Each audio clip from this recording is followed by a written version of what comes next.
this video, we'll take a look at the Apocrypha English Standard Version. This is from Cambridge. It's a brownish hardback, as you see, with ancient unsealed Greek letters on it. From the Apocrypha, as I understand it. We'll take a look at the back of the book in a minute to give you a sense for size. This is the old Cambridge King James Version Apocrypha, which of course contains less material, but it's smaller font. And this is the Apocrypha, the Lutheran edition with notes, so it's annotated and larger volume, about the same height, but of course much thicker and broader. The volume we're reviewing today is 9 5/16 inches tall, 6 1/4 inches wide, and 0.72 inches thick at the spine. The text is laid out in 2 columns. It's of course organized as poetry here in the poetry section, but when we move to prose, we see 2 columns organized into paragraphs. Each column is 61 millimeters wide. I count about 45 characters per line and as many as 53 lines per column. Page dimensions are 230 millimeters tall, so 230 here and 152 there. That is a little over 9 inches tall and just a hair under 6 inches wide. The margins at the top of the page are usually 17 millimeters, but there are a couple of places where it's 20. I'm not really sure why there's that difference. And of course, I'm not looking at a title page. I'm looking at a normal page here. The inner margin is narrow, but can be as much as 8 millimeters. The outer margin is fairly constant between 12 and 13 millimeters. And the bottom, from a descender to the edge of the page, is usually about 15 to 17 millimeters wide. The text is usually line matched, but there's at least one spot where it isn't. So we're looking now at page 24, and if I bring the light onto the opposite side, you should be able to see that here we have an offset. The page on the other side is printed, it looks like, just a bit lower, maybe half a line lower than the print on this side.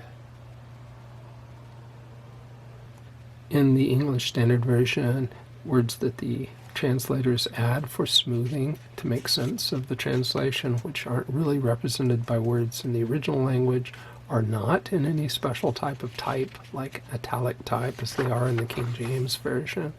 Pronouns for deity here are not capitalized. The text is not self-pronouncing, so you won't see little marks over nouns, people's names, or places to tell you how those should be pronounced. The headings in the text are in a bold font. It's about 9 points high. There are no references, so you don't see center column references. You see no references at the bottom of the pages. There are, though, as you do see, page bottom text and translation notes. These are in about a 7.5 point font. The notes do not map you back into the text, so you can't easily look here at note number 6 and find where that is up in the text. It would be better if they gave you the chapter and verse number there. The books do begin on a fresh page, as far as I can tell. They seem to all begin like this, on a fresh page. The book titles are placed at the center top of the page. Page contents, this is the last chapter and verse on this page. So 1 Maccabees 2:34 is the last verse here. We look at the left-hand side. That's the first verse on the left-hand side, chapter 1, verse 27. The page numbers are in the outside top, so they're very easy to find. Having the book title in the center does make it a bit more challenging to navigate, but I think if you look through, you can see that holding the book open just a bit, you're still able to see the title there without much difficulty. First numbers are within the paragraphs, and the sections formatted as paragraphs. They're not especially hard to find. I don't know how difficult it would be if you were standing at a pulpit, but sitting here at my desk, I find them fairly easy to find. Chapter numbers are large and bold. They span about 2 lines of text. This is a fairly common format in Bibles these days. The print varies from dark gray to black, and it is sharp, but as you see, it's not especially bold. We will spend some time doing some font comparisons a bit later.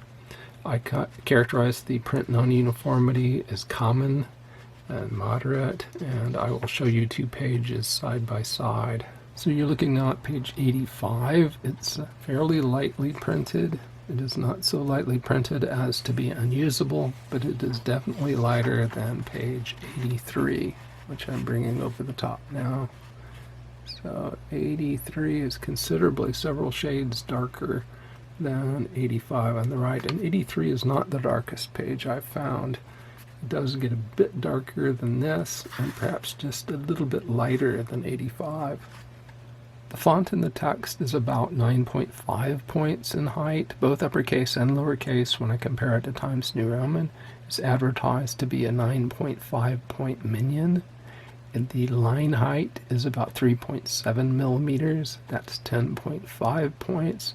9.5, 10.5 point is what's advertised on the copyright page, as we will see in a few minutes. So I think what Cambridge is doing is giving the font size first and then the line height second when they specify this.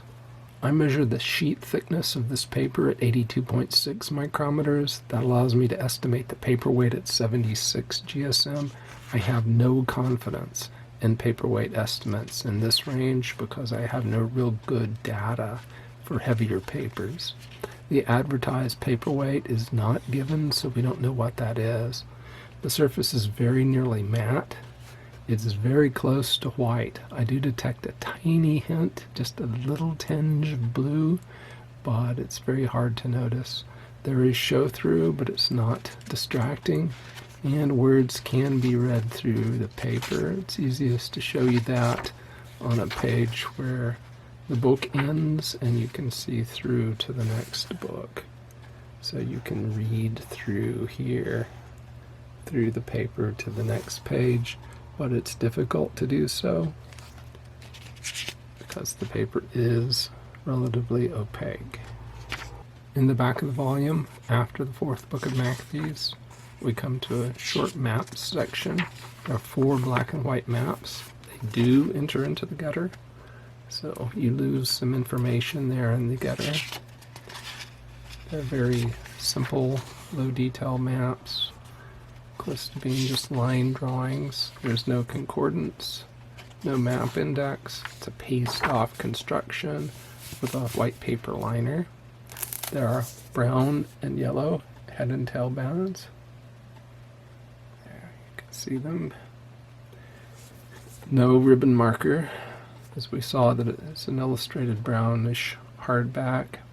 It is a sewn hardback, and you can see the stitching in Tobit between chapters 4 and 5. That is between pages 4 and 5 here in the volume. I'm not sure how well they're showing up here.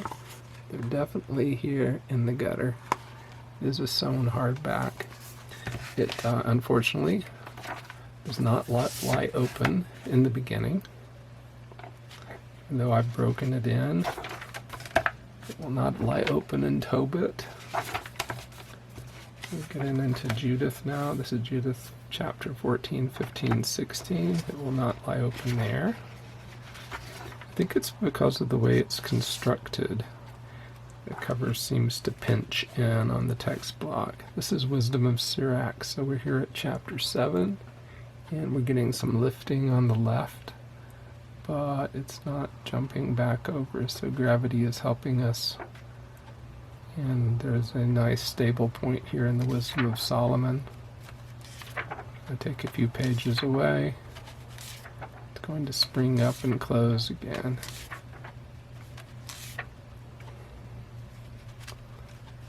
Only 2 more pages, and then it finds a stable point in Judith. So I suppose with some work, it may eventually get to the point where it will lie open, but it certainly doesn't like to do so.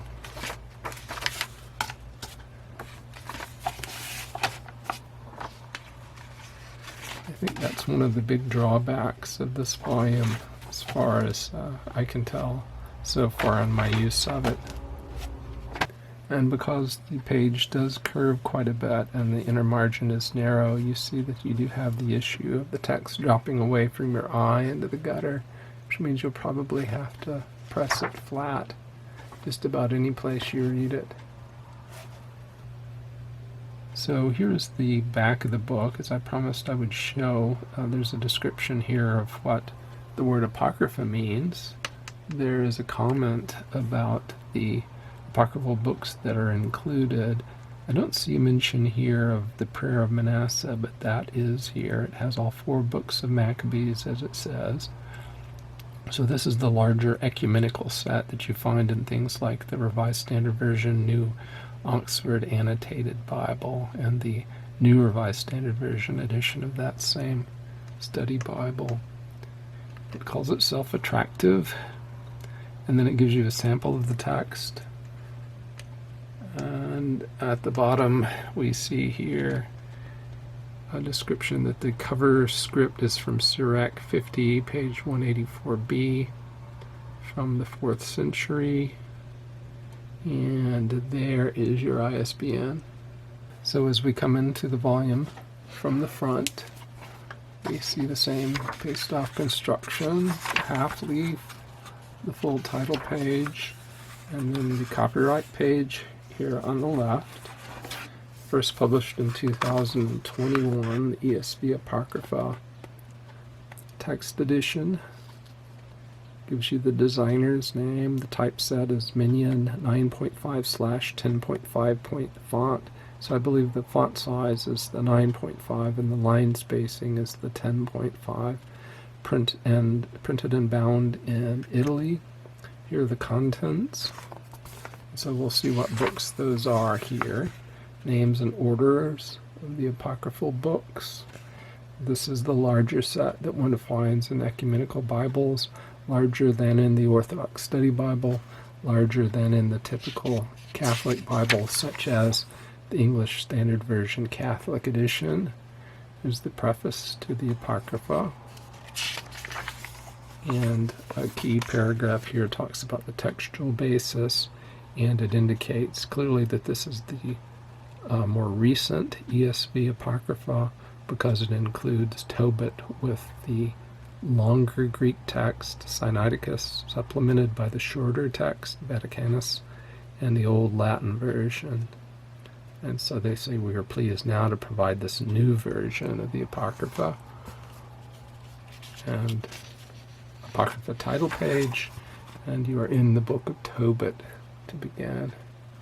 So now we'll do some font comparisons, and I'm starting with the Cambridge King James Version Apocrypha. My copy is quite old, so I'm not sure whether the yellow there on the left is due to the paper age, or if that was the original color.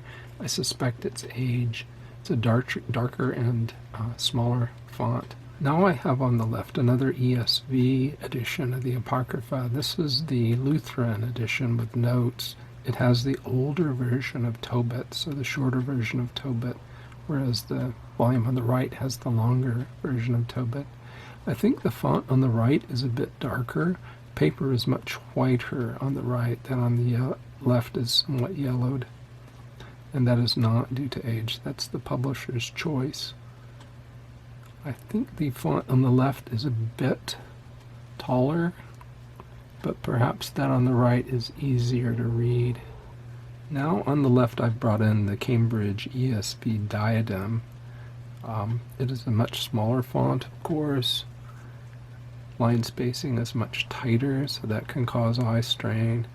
I found a relatively dark page in the Diadem to compare. It's not as dark as the pages get, but it's, I think, representative. So that gives you a sense. You do have more show-through on the left than on the right as well. I don't think it's disturbing in either one, but clearly a smaller and more difficult to read font on the left than on the right. Now on the left you see the font in the ESV Catholic edition. This is known as the Augustine Bible. The font size looks very similar. Paper on the left is not as thick, so that there's quite a lot more show through on the left. But I like the darker print on the left than on the right. And I've managed to get them right about the same spot in the book of Sirach. So you can see verse 16 is lined up fairly well right there. And now on the left you see the font in the New Revised Standard Version 5th edition New Oxford Annotated Bible. So a comparable font size again, a little bit darker on the left, thinner paper on the left, and a bit of a yellow tinge to the paper on the left. Darker print on the left as well. And now on the left you see the font in the Cambridge Cameo with Apocrypha, a smaller font, a darker font. Line spacing on the left is quite close, almost so close as to be uncomfortable. And you have quite a lot of show through on the left. Again, the paper on the right is very thick and opaque. And here the font on the left is from the Schuyler Revised Standard Version with Apocrypha.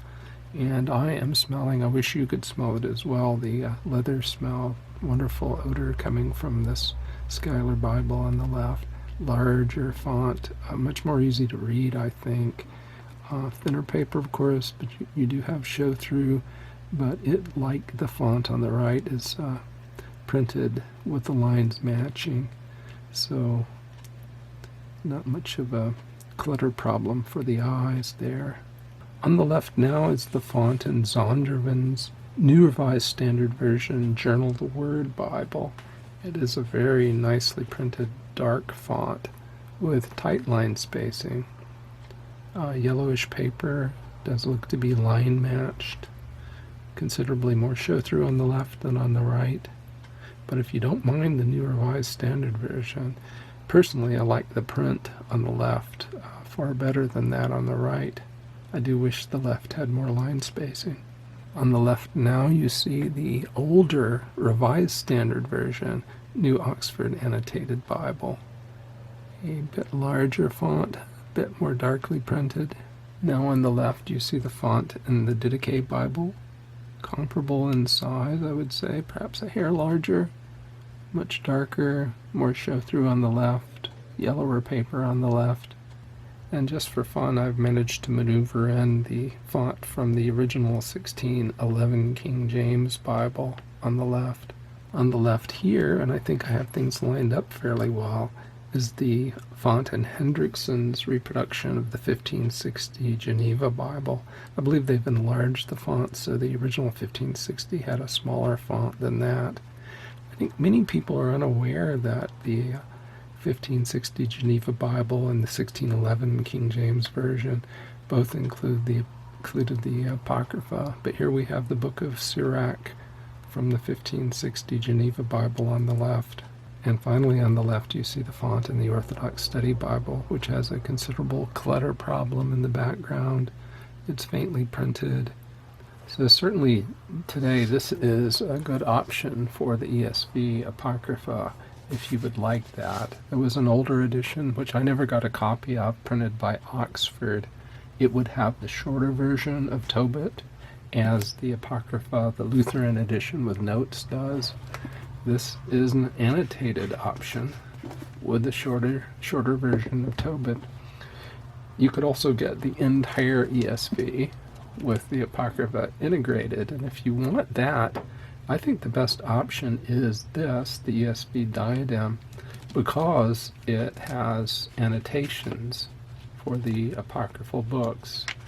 These annotations are not totally integrated into the Bible. That is, the rest of the Bible doesn't often, or any times I've found at all, point you to the apocryphal books, but at least you do have annotations in the apocryphal books. The problem, of course, with this edition is that the font is quite small, and those of us with older eyes will have difficulty with it.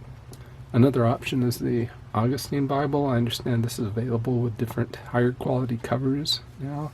My copy is a paperback. It is a larger font than the ESV diadem.